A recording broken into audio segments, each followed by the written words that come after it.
5 seconds. Start. Honorable members, it gives me great pleasure to address both houses of parliament at this first meeting after the general elections. I extend my warm greetings to all of you. The general elections which have concluded recently have shown to the world the success of the democratic system of government adopted in the country since independence. At this important stage in the history of the country as well as the history of the world, our first task should be to give a clean and efficient administration. Another important matter to which I would like to draw your attention is electoral reforms. We have been talking about this subject from time to time, but no government has taken any major step to bring about suitable amendments to the election laws during the last few years. The object of such a law will be to get rid of money, power and to bring in accountability in the case of political parties so that the elections may be conducted in a free and fair manner. The new government will take necessary steps in this direction in consultation with all political parties. On this occasion, it would be proper for me to point out that the government will always try to maintain the honor and independence of the judiciary. I would assure you on behalf of the government that all efforts will be made to reduce the pendency of cases in the courts throughout the country by filling up the vacancies and by proper use of modern technology.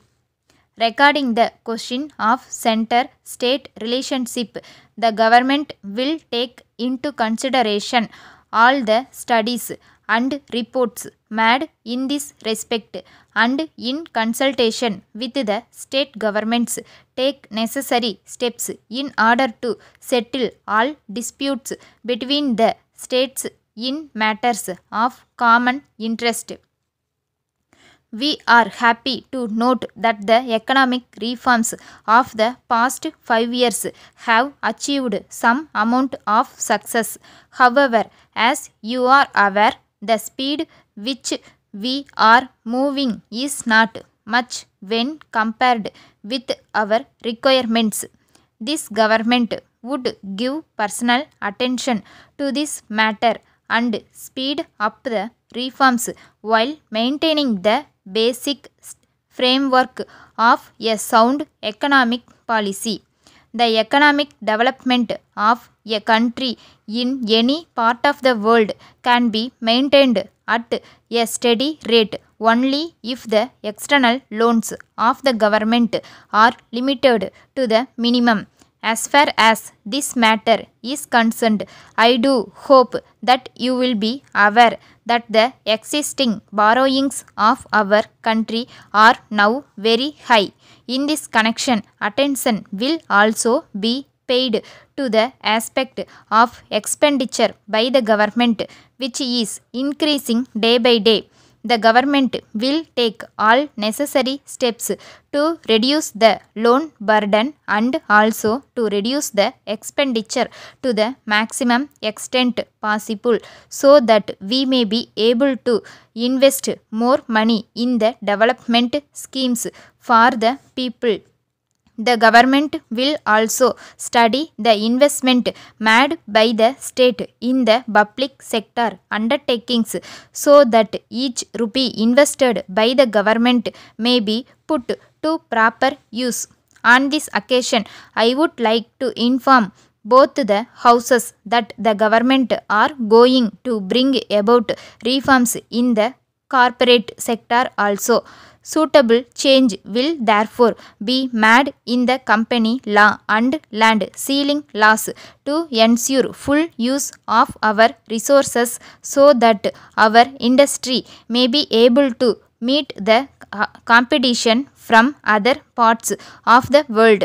At this important time, this house will have the great honor of taking this country to the next century. Thank you. Letter from Kobal and Company Limited, Salem to Mrs. Bhaskar and Sons Limited, Chennai. Dear Sirs, this is with reference to your kind enquiry about the latest price list and catalogue of our products. You may be aware of the increase in the transport charges and the increase in the cost of the raw materials. Since we are dealing in glass articles, we will have to face the risk of damage during transport.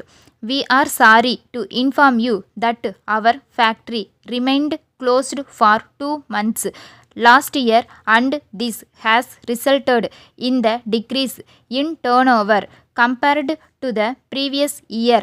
We are therefore not in a position to supply the materials at the existing rates and are forced to increase the price of 5%.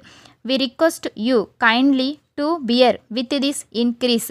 We also request you to take all steps necessary to make our products in this part of the country, and we are willing to pay the necessary charges that may be incurred by you in this regard. On this occasion, we would like to place on record our gratitude for your support and help, which has helped us to tackle our difficulties. We look forward to the pleasure of your continued support in the years to come. We enclose herewith our latest price list and catalogue. We would be glad to send you any other information that you may require. Yours faithfully, Stop.